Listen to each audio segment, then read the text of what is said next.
di ngos-ngosan ngopini santai bersama Mbak Yus. Nih, jika dipikir-pikir, debat Pilpres itu total durasinya kan 2,5 jam. Karena mulainya itu kan jam 19.00 atau jam 7 malam lah ya toh. Selesai jam 21.30. Tapi itu kan terbagi di 5 sesi. Diselingi dengan istirahat atau jeda iklan. Nah, dengan durasi 150 menit, terkesan waktu debatnya kan panjang banget. Namun ya kenyataannya untuk keterangan capres-cawapres kita itu hanya 3-4 menit aja. Gitu. Kadang menjawab aja hanya ada 1-2 menit. Tergantung masuknya sesi apa. Nah, jelas pendek banget. Lah Mbak Yus ngonten aja bisa sampai 9, 12 atau 13 menit kok. Malah bisa lebih lama. Tapi ini bukan jadi ajang promosi atau supaya didorong-dorong jadi cawapres loh, apalagi capres. Lah wong aku ki sapa? Mbak Yus ngonten ini tuh lebih untuk memberi sisi lain gitu. Yus duduk pencerahan lah gitu loh. Wong aku dewe yo rung cerah. Kan nggak ada larangan juga. Yang boleh ngonten itu yang sudah cerah-cerah gitu loh ya toh. Tapi juga butuh pencerahan di soal apa ya, itu urusannya Mbak Yus dewi, bukan urusannya orang lain. Nah, paling tidak kita pernah ngelihat 3 debat pada Pilpres sekarang, ya toh. 2 debat capres dan sekali debat cawapres. Nah, dari ajang debat itu kita kan bisa menilai toh, awake dhewe iso nilai gitu dan boleh menilai bagaimana penampilan capres-cawapres kita. Jika Pak Prabowo merasa dipojokkan atau dikeroyok, atau Pak Anies seolah kayak mencecar dirinya, yo aneh saja nenek dia sampai ngerasa kayak gitu itu loh. Karena kenapa? Semua capres itu mendapat kesempatan yang sama, bisa melakukan hal yang sama. Tapi siapa yang mau menggunakan untuk menjatuhkan lawan politik itu ya pilihan gitu loh. Lah Pak Ganjar waktu ada kesempatan ya nggak dipakai tuh buat menjatuhkan Pak Anies maupun Pak Prabowo. Wah, lah nek Mbak Yus ada kesempatan, misal ki pas kesempatan nanya ke Pak Wowo misalnya.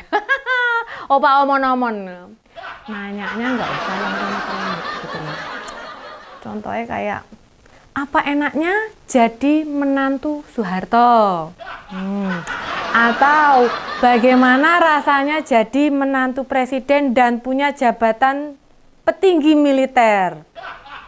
Atau apa yang menyebabkan Bapak menceraikan Bu Titik Soeharto?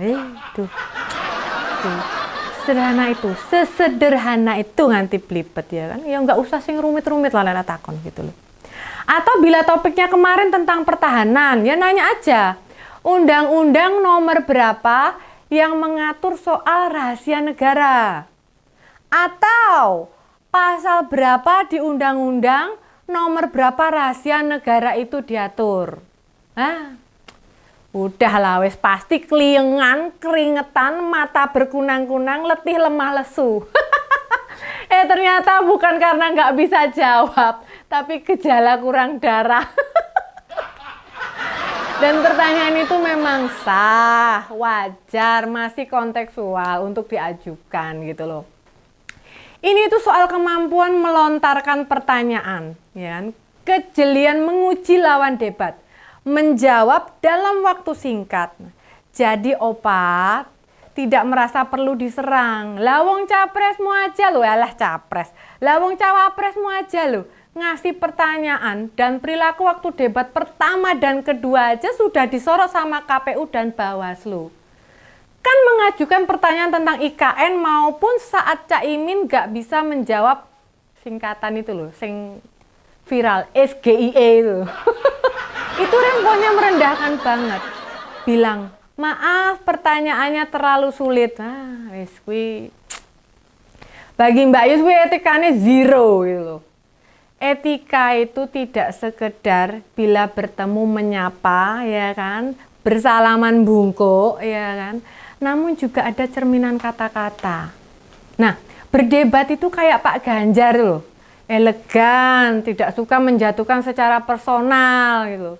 Jika ngoser, para ngosernya Mbak Yus pengen tahu, debat capres kita itu masih normatif, masih wajar. Malah sebenarnya sulit menjatuhkan lawan gitu loh. Lah, menjatuhkan lawan maksudnya Mbak Yus ya toh. Lah gimana mau menjatuhkan? Kalau waktu bertanya ke capres lainnya hanya dikasih waktu cuma 1 sampai 2 menit loh itu. Kan nggak cukup gitu loh. Lah bila durasi yang tersedia musajid nih loh. Perasaan baper apalagi nuduh dijatuhkan lawan sebenarnya kan ya nggak masuk akal gitu loh.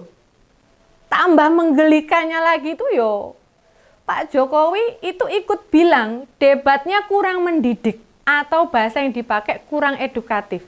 Jadi kesannya malah ngebelain opa gitu loh. Lah di ajang debat kurang mendidik. Opa Wowo di luar debat mau nindasmu. Goblok. Apa itu lebih mendidik? Berlagak menya-menye merasa teraniaya lalu membela diri dengan bilang, sebagai prajurit saya cuman bisa apa adanya, ya kan? Nggak pinter tapi tidak salah. Konyol banget itu, wes tenang. Kan nyetoi banget bagaimana kualitas dirinya. Karakter serta kepribadiannya, buah belibet aku ngantian. Dan makin terbongkar juga watak aslinya dia kayak apa gitu loh. Image yang mau dibangun opa sudah berubah. Yang tadinya tuh mau enggak suka marah-marah, senyumin, jogetin aja, hoa-hoe di atas kuda, gagal juga gegara debat. Nah, ajang debat itu juga bisa digunakan buat mengukur calon pemimpin. Dengan waktu terbatas, bisa menjawab pertanyaan, bisa mengajukan pertanyaan, merespon narasi lawan debat dengan jawaban yang bukan hanya elegan, namun sesuai dengan pertanyaan yang diajukan. Nah, dan yang lebih penting lagi, rakyat menangkap jawabannya. Enggak bulet-bulet kayak tahu bulat digoreng dadakan, melungker kayak ular melungker-lungker di atas pagar. Enggak jelas kemana gitu loh, ya kan? Makanya waktu Opa bilang bisa menjelaskan tapi waktunya tidak cukup, terus terang jadinya aneh gitu loh. Debat kan memang waktunya pendek, singkat dan padat. Lah kalau mau panjang bukan di saat debat, melainkan berbentuk seminar itu konsepnya. Waktu pendek itu juga tema yang mesti dikupas lumayan banyak. Lah nek tiap agenda debat minimal temanya ada 3 sampai 4. Bahkan kadang lebih. Kita ini memang suka dengan orang yang sempurna. Sementara jatah debat itu hanya 5 kali. Ya dah, sehingga capres punya 3 kesempatan dan cawapres 2 kali debat. Sementara isu-isu tingkat nasional itu jumlahnya sabrek-abrek. Dan semuanya pengen itu dijadikan materi debat. Yo habis kesempatan ya ndak ono gitu loh. Nah, padahal jika dibandingkan berbagai acara yang diadakan di televisi atau institusi yang mengundang capres, mereka justru malah bisa mengelaborasi, menggali sejauh mana pandangan serta kemampuan capres bisa lebih dalam gitu loh. Nih, semisal ini Mbak Yus kasih contoh. Misalnya waktu diundang sama Najwa Shihab atau diundang Muhammadiyah atau beberapa perguruan tinggi. Nah, walaupun antar capres tidak saling berhadapan, kita itu masih bisa ngukur bagaimana kapasitas seorang kandidat capres. Artinya, penampilan seseorang tidak hanya untuk dilihat pemikirannya, namun juga perilakunya hingga kesabarannya. Oke, iya kan? Nah, sementara yang bisa kita petik dari ajang debat KPU, mepetnya waktu malah benar-benar menguji bagaimana seseorang merumuskan ide, mengkomunikasikan atau menonton orisinalitas seseorang.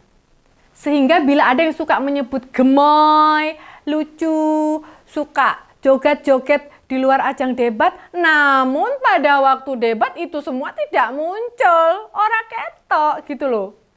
Wih, jelas-jelas menandakan hanya kamuflase, topeng aja gitu loh. Iya kan, jadi ingat lagunya. Babang Aril Boril ya, buka dulu topengmu. Nah, jika akhirnya emosi itu bentuk ketidakmampuan mengelola reaksi, gagal menghadapi tekanan, enggak bisa menerima kenyataan. Padahal kemampuan seseorang bisa menerima kekurangan diri, realistis, justru lebih dapat menurunkan tekanan dan perilakunya bakal lebih tenang. Tenang itu pada saat kita itu sudah bisa menerima adanya, kita akan tenang gitu loh. Iya para ngoser. Di sini seorang pemimpin harus punya kekuatan pengendalian diri yang besar. Agar emosi dirinya tidak malah meluap-luap keluar, ya, blubuk-blubuk. Sebab nanti yang terkena dampaknya malah rakyat jelata. Ya, kayak Mbak Yus ini yang kena dampaknya gitu loh. Makanya, apakah kita siap menanggung itu semua? Apa enggak malu kita punya pemimpin yang meledak-ledak? Nah, nek inyong mah kagak mau Mbak Yus nggak mau yang dapat kayak gituan. Cari yang jelas-jelas aja lah gitu, track recordnya seperti apa. Yang sabar, yang sayang sama dirinya sendiri dan sayang kepada rakyatnya. Oke? Gitu sekian ngos-ngosan ngopi nih santai bareng Mbak Yus. Kita ketemu lagi di ngos-ngosan selanjutnya. Bye!